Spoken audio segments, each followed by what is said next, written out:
نحمده ونصلی علی رسوله الکریم اما بعد۔ ترجمے والے قرآن پاک کا صفحہ نمبر 1029، 28واں پارہ سورہ ممتحنہ، دوسرا رکوع، آیت نمبر 7 تا 9۔ اعوذ باللہ من الشیطان الرجیم، بسم اللہ الرحمن الرحیم۔ عسى الله أن يجعل بينكم وبين الذين عاديتم منهم مودة والله قدير والله غفور رحيم۔ لا ينهاكم الله عن الذين لم يقاتلوكم في الدين ولم يخرجوكم من دياركم أن تبروهم وتقسطوا إليهم إن الله يحب المقسطين۔ إنما ينهاكم الله عن الذين قاتلوكم في الدين وأخرجوكم من دياركم وظاهروا على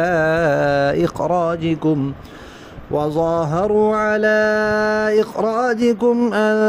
تولوهم ومن يتولهم فأولئك هم الظالمون۔ صدق اللہ العظیم۔ اس سے پچھلے رکوع میں حضرت حاتب بن ابی بلتع رضی اللہ تعالی عنہ کا قصہ آیا تھا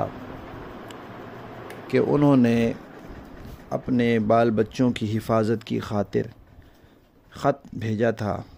تو اللہ تعالیٰ نے نبی پاک صلی اللہ علیہ وسلم کو بتا دیا اور وہ خط راستے سے ہی پکڑا گیا۔ پھر حضرت ابراہیم علیہ السلام کا طرز عمل ذکر کیا تھا کہ دیکھو انہوں نے اپنے مشرک گھرانے اور خاندان اور برادری قوم قبیلے کے لوگوں سے کیسے لا تعلقی کر لی تھی، تمہیں بھی ایسے ہی کرنا چاہیے۔ اب اسی بات کو آگے بڑھاتے ہوئے اللہ تعالیٰ فرما رہے ہیں کہ بھئی ٹھیک ہے، صحابہ کرام جو مکہ سے ہجرت کر کے مدینہ آئے ہیں، مکہ والے ان کے رشتہ دار ہیں، ان کے بھائی ہیں، ان کی بہنیں ہیں، ان کے والدین ہیں، ان کی اولادیں ہیں، ان کے دوسرے رشتہ دار ہیں۔ تو ان رشتہ داری کا ایک اللہ تعالیٰ نے جو جذبہ رکھا ہے وہ تو ہوتا ہے انسان میں، وہ رشتہ ختم تو نہیں ہو سکتا، لیکن چونکہ اب آپ لوگ ہو گئے ہیں مسلمان اور آپ کے لیے سب سے بڑی چیز جو ہے وہ اللہ اور اس کے رسول کی اطاعت اور فرما برداری ہے، تو آپ کو اللہ نے جو ان سے دوستی اور رواداری وغیرہ ترک کرنے کا جو حکم دیا ہے، اس پر مضبوطی سے قائم رہیں اور ان کے ساتھ دشمنی برقرار رکھیں۔ دوستی لگانا ان کے ساتھ، یہ دوستی پیدا کرنا، یہ آپ کا کام نہیں ہے، یہ اللہ کا کام ہے، اور جب اس کا وقت آئے گا اللہ کر دیں گے۔ یہی لوگ جو خون کے پیاسے ہیں یہ ایک دوسرے پر جان چھڑکنے والے بن جائیں گے، اور پھر ایسے ہوا جب مکہ فتح ہو گیا، وہ سارے لوگ مسلمان ہو گئے، تو سارے بھائی بھائی بن گئے، رحماء بینہم ہو گئے، ایک دوسرے کی خاطر جان دینے والے بن گئے۔ تو فرمایا یہ اللہ کا کام ہے، اللہ آپ کے اور جن سے آپ کی دشمنی ہے ان کے درمیان یہ تعلقات قائم کر دیں گے دوستی کے، یعنی انہیں مسلمان بنا دیں گے، ان کو اسلام کی توفیق ہو جائے گی۔ اللہ تعالیٰ قادر ہے اس پر، لیکن اس وقت تک آپ لوگوں نے ان کے ساتھ دشمنی کا رویہ رکھنے پر مضبوط رہنا ہے، اس میں نہیں نرمی آنی چاہیے، اس میں کوتاہی نہیں ہونی چاہیے۔ اگر کسی سے ہو رہی ہے تو وہ اللہ تعالیٰ سے معافی مانگے، اللہ تعالیٰ معاف کرنے والے ہیں۔ پھر ایک بات اور بھی فرمائی کہ کچھ کافر مکہ میں ایسے بھی ہیں جنہوں نے مسلمانوں پر کوئی ظلم نہیں کیا، ہے تو کافر، مسلمان تو نہیں ہوئے، لیکن جہاں سارے مکہ والے مسلمانوں پر ظلم و ستم کر رہے ہیں وہ ان کے ساتھ شامل نہیں ہوئے، نہ ان کی رضا ان کے ساتھ شامل، نہ وہ ان کے ساتھ کھڑے ہوئے، کوئی ظلم نہیں کیا مسلمانوں پر، نہ ہی ان کو وہاں سے نکالا۔ تو مسلمانوں پر ظلم کرنے والے، مسلمانوں کو وہاں سے نکالنے والے، اور پھر وہاں سے یہاں مدینہ آ کر مسلمانوں سے لڑنے والے، بدر میں، احد میں لڑنے والے، خیبر میں، خندق میں، خیبر میں نہیں خندق میں، ان مارکوں میں لڑنے والے یہ کافر، اور وہ جنہوں نے نہ نکالا، نہ ستایا، نہ لڑائیوں میں نکلے، یہ دونوں برابر نہیں ہیں۔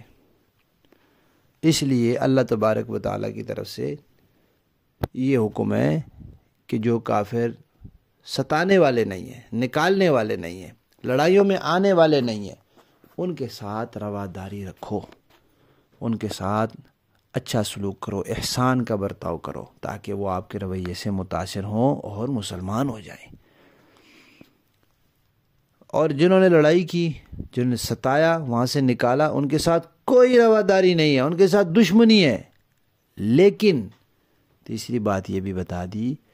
کہ اسلام اس کی اجازت نہیں دیتا کہ مسلمان کسی کے لیے ظالم بن جائے، ظلم کرنے لگ جائے۔ انصاف تو اس نے بہرحال رکھنا ہی رکھنا ہے، اس کا بدترین دشمن بھی ہے تب بھی اس نے انصاف کا دامن ہاتھ سے نہیں چھوڑنا، لڑنے والا کافر ہے تب بھی انصاف اس نے نہیں چھوڑنا، انصاف پر اس نے قائم رہنا، دشمنی رکھنی ہے، بغض رکھنا ہے، نفرت رکھنی ہے، دوری رکھنی ہے، قطع تعلقی اور بائیکاٹ رکھنا ہے، لیکن انصاف کے دائرے میں، انصاف تو کہیں بھی نہیں چھوڑنا۔ البتہ ایک بات یہاں سمجھ لینی چاہیے کہ اللہ تعالیٰ نے جن کافروں سے رواداری کی اجازت دی ہے، ان میں کون ہے؟ جو ذمی ہیں، مسلمانوں کے ملک میں رہنے والے ہیں، ان کو نقصان پہنچانے والے نہیں ہیں، یا مسلمانوں کے ملک میں تو نہیں رہتے لیکن مسلمانوں کا ان کے ساتھ کوئی معاہدہ ہو گیا ہے کہ آپس میں لڑیں گے نہیں، صلح ہو گئی ہے کسی بات پر، تو ان کے ساتھ رواداری کی تو اجازت ہے، لیکن ہم آہنگی نہیں ہو سکتی۔ ایک تو مسلمان کی کافر کے ساتھ دلی دوستی نہیں ہو سکتی، چاہے وہ کسی بھی قسم کا کافر ہو، دلی دوستی مسلمان کی مسلمان کے ساتھ ہے، بس اس سے آگے کوئی گنجائش نہیں ہے۔ ہاں طبعی محبت ایک ہو جاتی ہے، ظاہر بات ہے، اب کسی کی بیوی ہے، جیسے اس زمانے میں تھا، مرد مسلمان ہو گیا، بیوی ابھی تک عیسائی ہے، تو نکاح تو برقرار تھا، اب بیوی کی دل میں محبت ہے، یا والدین ہیں ان کی دل میں محبت ہے، تو وہ طبعی محبت تو دل میں ہے، لیکن اس سے آگے بڑھ کر جو انسان زندگی میں معاملات کرتا ہے اور اس کی رعایت میں پھر شرعی حدود کو پار کرنے والا مسئلہ نہیں ہونا چاہیے۔ رشتوں کی محبت پر اللہ تعالیٰ کی محبت، دین کی محبت، دین کی غیرت، نبی کی محبت، یہ غالب ہونی چاہیے۔ ایک تو یہ بات کہ دلی دوستی نہیں ہو سکتی، دوسرا ہم آہنگی نہیں ہو سکتی، یہ آج کل کی بڑی بیماری ہے۔ ہمارے ملک میں بھی ایک وزارت بنی ہوئی ہے باقاعدہ، بین المذاہب ہم آہنگی، اور اس پر باقاعدہ سیمینار ہوتے ہیں، تقاریب ہوتی ہیں، جلسے ہوتے ہیں بین المذاہب ہم آہنگی کے نام سے۔ یہ لفظ ہی غلط ہے۔ دو مذاہب کے درمیان ہم آہنگی کا مطلب ہے ایک سوچ۔ اب بھائی جو کہتے ہیں دنیا میں 33 کروڑ خدا ہیں، جیسے ہندو کہتے ہیں اور ادھر مسلمان کہتے ہیں ایک خدا ہے، ان کے درمیان کیسے ایک سوچ ہوگی؟ اب جو نبی پاک کو نبی نہیں مانتے جیسے عیسائی ہیں اور یہودی ہیں، اور جو نبی پاک کو نبی مانتے ہیں جیسے مسلمان ہیں، ان کے درمیان کیسے ہم آہنگی ہوگی؟ ایک سوچ کیسی ہو جائے گی نبی کے بارے میں؟ جو نبی پاک کو آخری نبی مانتے ہیں جیسے مسلمان، اور جو نبی پاک کے بعد مرزا قادیانی ملعون کو بھی نبی مانتے ہیں جیسے قادیانی مرزائی، ان کے درمیان کیسے ہم آہنگی ہو جائے گی؟ جو صحابہ کرام کو عادل مانتے ہیں اور تنقید سے بالا تر مانتے ہیں اور کامیاب مانتے ہیں، رسول اللہ کا وفادار اور مخلص مانتے ہیں، اور دوسری طرف جو نعوذ باللہ صحابہ کو مسلمان ہی نہیں مانتے، وہ مخلص نہیں مانتے، وفادار نہیں مانتے، ان کے درمیان کیسے ہم آہنگی ہو جائے گی؟ مسلمان اہل سنت اس قرآن کو اصلی قرآن مانتے ہیں، اور اہل تشیع اس قرآن کو اصلی قرآن نہیں مانتے، تو کیسے قرآن کے بارے میں ایک سوچ ہو جائے گی؟ یہ ممکن نہیں ہے، لفظ ہی غلط ہے۔ تو ہم آنگی نہیں ہو سکتی، صرف رواداری کا کہا ہے۔ رواداری کیا ہے؟ رکھ رکھاؤ، کہ جو کافر مسلمانوں کو نقصان نہیں پہنچا رہا اور زندیق کافر نہیں ہے، یعنی اسلام کا اس نے اپنے اوپر عنوان اور لیبل نہیں لگایا ہوا، تو اس کے ساتھ لین دین ہو سکتا ہے، معاملات ہو سکتے ہیں، کاروبار ہو سکتا ہے، تجارت ہو سکتی ہے، اس کے یہاں ملازمت ہو سکتی ہے شریعت کے دائرے کے اندر، تو رواداری ہے، ان کے ساتھ احسان ہو سکتا ہے، لیکن دلی محبت بھی نہیں اور ہم آہنگی بھی نہیں، مذہبی ہم آہنگی نہیں ہو سکتی۔ آخر میں اللہ تعالیٰ نے یہ فرما دیا کہ بھئی جن کافروں سے رواداری سے بھی منع کیا گیا ہے، ان کے ساتھ اگر کوئی رواداری رکھے گا تو پھر وہ ظالم ہے۔ لفظی معنی دیکھیں، عسیٰ قریب ہے کہ اللہ تعالیٰ ان یجعل کر دے بینکم تمہارے درمیان، و بین اور درمیان الذین ان لوگوں کے عادیتم جن سے تمہاری دشمنی ہے، منہم ان سے، مودہ اللہ محبت پیدا کر دے، محبت اور دوستی پیدا کر دے، یعنی ان کو مسلمان بنا کر۔ واللہ اور اللہ قدیر قدرت رکھنے والا ہے، واللہ اور اللہ غفور بخشنے والا ہے، کسی سے کوتاہی ہوئی ہے تو معافی مانگ لے، رحیم الرحم فرمانے والا ہے۔ لا ینہاکم نہیں منع کرتا تمہیں اللہ تعالیٰ عن الذین ان لوگوں سے لم یقاتلوکم جنہوں نے تمہارے ساتھ لڑائی نہیں کی، فی الدین دین کے بارے میں،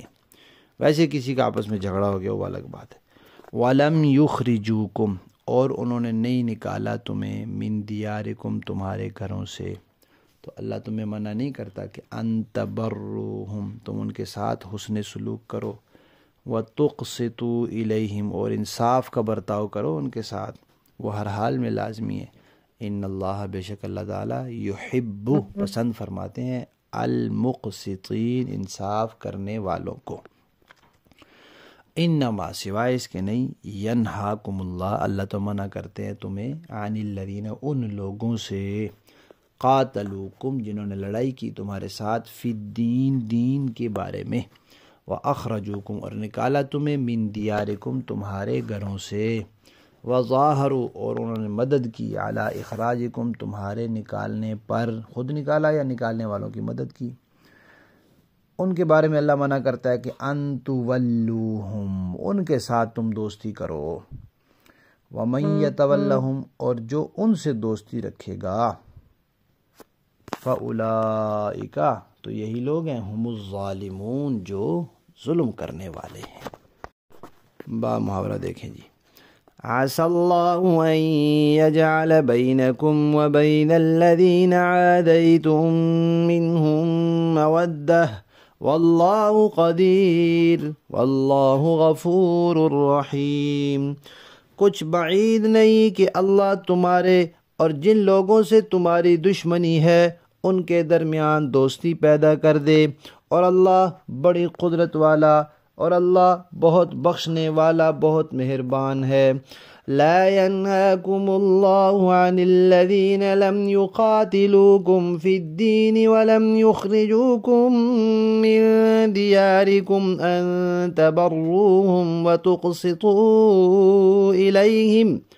إن الله يحب المقسطين۔ اللہ تمہیں اس بات سے منع نہیں کرتا کہ جن لوگوں نے دین کے معاملے میں تم سے جنگ نہیں کی اور تمہیں تمہارے گھروں سے نہیں نکالا، ان کے ساتھ تم کوئی نیکی یا انصاف کا معاملہ کرو، یقیناً اللہ انصاف کرنے والوں کو پسند کرتا ہے۔